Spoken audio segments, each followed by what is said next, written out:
Merci Madame la Présidente, Monsieur le Ministre, mes chers collègues.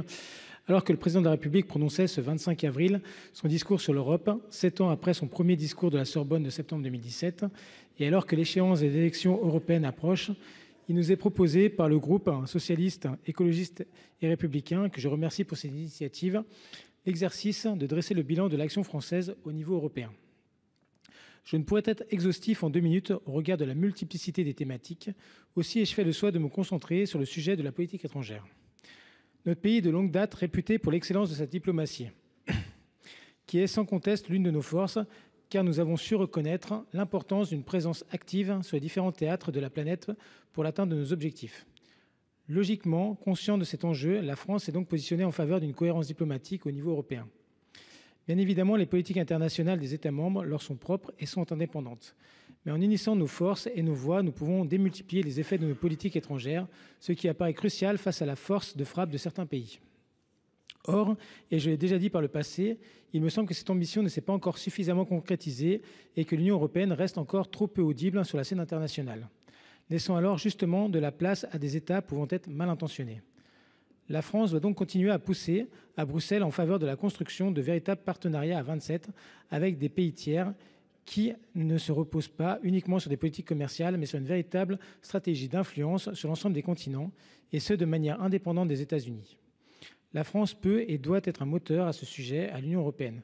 Pouvez-vous nous assurer, Monsieur le Ministre, que la France ne relâchera pas ses efforts en ce sens? Je vous remercie. Merci, cher collègue. Monsieur le ministre chargé de l'Europe pour vous répondre.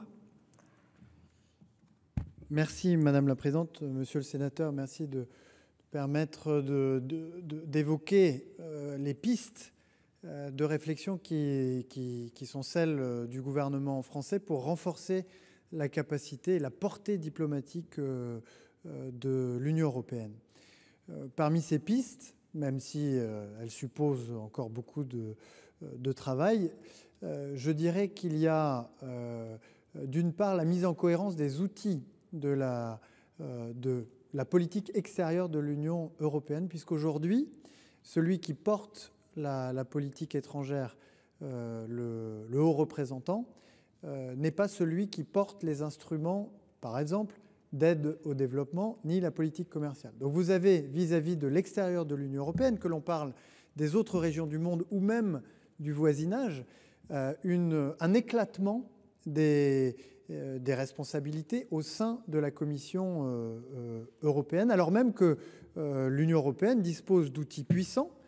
Je pense aux Global Gateways pour la stratégie de développement, par exemple. Je pense évidemment à sa politique commerciale, qui pourrait être plus utilement que ça n'est le cas aujourd'hui, mise au service de sa politique extérieure et de sa diplomatie. Et puis, il y a la capacité de l'Union européenne et de ses États membres à s'accorder dans les délais serrés qu'exige parfois la diplomatie sur leur position.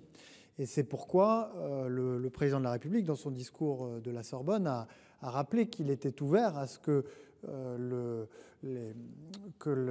s'agissant de la politique fiscale et de la politique étrangère, il puisse y avoir un cheminement vers un processus décisionnel fondé sur la majorité qualifiée, dont j'ai compris qu'elle ne faisait pas l'unanimité, évidemment, dans cet hémicycle, c'est bien normal, mais qui permettrait d'aller plus vite dans certaines situations.